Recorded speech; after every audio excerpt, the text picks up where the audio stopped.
Madam Deputy Secretary. All right, I'll recognize myself for 5 minutes. Ms. Forbes, you mentioned defederalizing IRP funds. Tell us more what you mean by that. How would that work? Sure.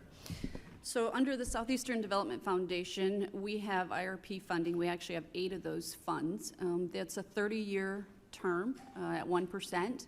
And over that 30 years, for each loan that we have, we're required to submit quarterly reporting for those. So I've got 8 of those. I'm doing 32 of those a year.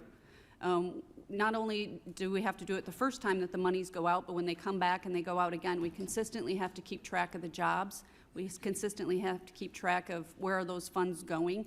And with reduced USDA staff, it's a burden on my staff to put those together. It's a burden on USDA staff to review those. So it's one way that I think you could do more with less. Something similar was done several years ago through EDA, where they defederalized it. After you've had those funds for 7 years, they lose their federal flavor. The other thing that if you don't let them lose their federal flavor that we're required to do is we continue to have to do A133 audits on them, so it's more expensive, it's harder to find those. If I do a regular audit versus an A133, it costs me at least $4,000 to $6,000 more dollars. And so you're seeing that all across the United States with anybody that has IRPs. So this has been done before, and I think that it's something that should be looked at as we're looking to do with more with less. Yeah, that makes a tremendous amount of sense to me. I mean, Commissioner, you talked about fast-tracking approvals for small dollar projects.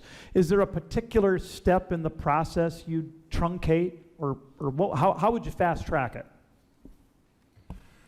Well, there's a number of projects are relatively low dollar and they're relatively simple, and yet the same requirements apply when it comes to seeking funding. You know, at the county level, we can put the partners together and get things done, but with the cumbersome bureaucratic process of having to go through a lengthy approval procedure, it can also be a very expensive procedure in terms of all the preliminary work. There has to be a way to fast track the smaller ones and recognize the many, many very rural counties that just do not have the resources to handle all the administrative burden. We can meet it halfway. The foundation being the federal funding, we can put the partners together at the local level and make things happen, which is what we're all in this for, is to accomplish the goals of these funding programs.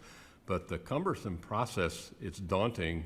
We have townships and boroughs, our local governments there, that have no staff to do anything like this. So I believe that there would be a way to have a fast tracking process for the smaller projects. Yes, that also makes sense. Ms. Torres Small, when you were Deputy Secretary, you had a reputation for being a great listener and being willing to put some miles on the odometer to go listen to stakeholders. And in fact, I saw you for an afternoon in Wall, South Dakota, a town of less than 1,000 people, where you really learned, you knew a lot, but you learned even more about the power of small meat processing. As we think about listening to stakeholders to improve these programs, are there stakeholders that too often are overlooked as we're constructing reforms to these programs? Absolutely. You know, I know I'm in trouble when I was at USDA if I was talking to someone who I was asking to help simplify a process and they'd never filled out that application, right? Because when you talk to people who are having to put together those applications, I remember talking with a farmer who had a 4-inch binder that his wife had put together so that they could get a more efficient grain dryer. Those are the folks we've got to talk to. I mean, value-added producer grants is one of the best programs at USDA, and it almost always requires a grant writer for that farmer to work with, and that cuts the cost, or that cuts the investment that they could receive.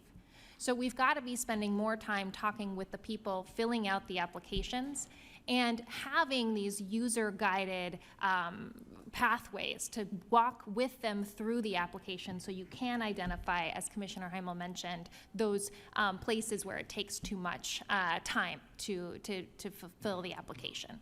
Yeah, tremendous wisdom there. With that, I would yield back.